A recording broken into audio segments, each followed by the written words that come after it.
where is the future of the car headed, essentially. That's an interesting one, and my snap reaction is kids who are born today likely will never drive. Take like 15 to 20 years, and I think you'll find that most vehicles will be left in sort of like rural or non-metropolitan areas, and you could see people who have never driven in 15 to 20 years becoming a more mainstay thing.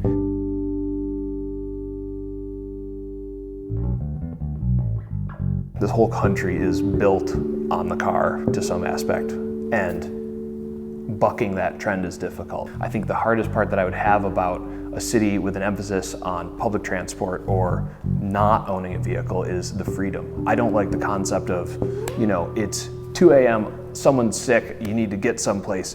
A car is really convenient to jump in and head where you're going and be there. It's a control issue, I suppose. But it is convenient to be able to do things on your own schedule. Well, so I'm from Los Angeles, and I always hated being in cars because it's always traffic. And when I moved here to Rochester, really I couldn't afford a car. So I decided to get a bike. Education and also our society makes it seem like it's a requirement to have a car to thrive in life.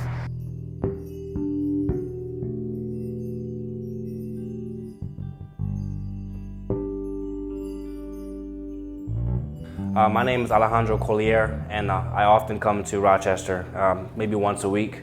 Living here, like in New York and California and places like that, transportation is always around. You feel a part of the city when you're a part of that journey on that bus, or when you're riding your bike down that street. I can't go anywhere without a truck for work because I have a ton of tools that I need. I'm a carpenter. I fix people's homes, and I got the big trailer. Well, the car is it's part of everybody's individuality, really, because it takes you where you want to go do whatever you want to do or whatever you have to do. Well, let's see. About 5 years ago, I was 16. My school literally was less than a mile away. Walking literally was a lifestyle. Sometimes when I'm walking, I'll often come into places right on time, but I'm super tired, or it's like I need a little, calm down to get myself situated. I feel like having a car, I'll be able to do all of that, to situate myself, prepare, all in the car. Why not? I can't, I'm looking forward to just waking up and just, going.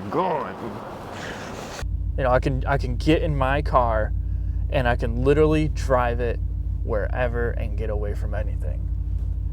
Or at least I have that illusion and it feels good.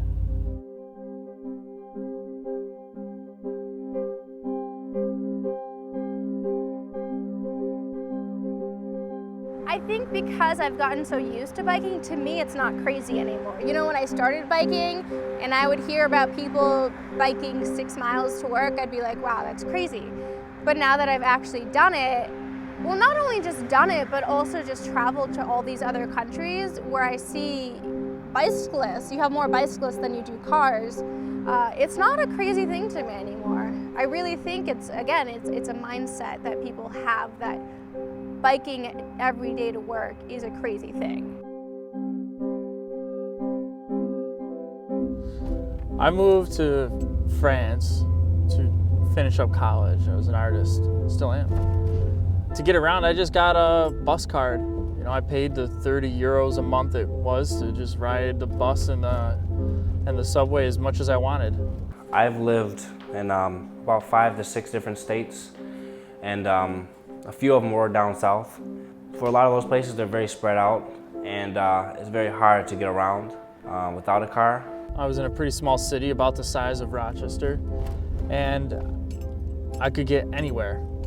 You could easily get to the other side of the city in like half an hour on a bike. It's maybe 6 miles away. Cars have become like this thing where it's a necessity to be able to get to work on time, or to be able to pick up a few friends or take a girl on a date, or without like feeling embarrassed that you have to get on the bus.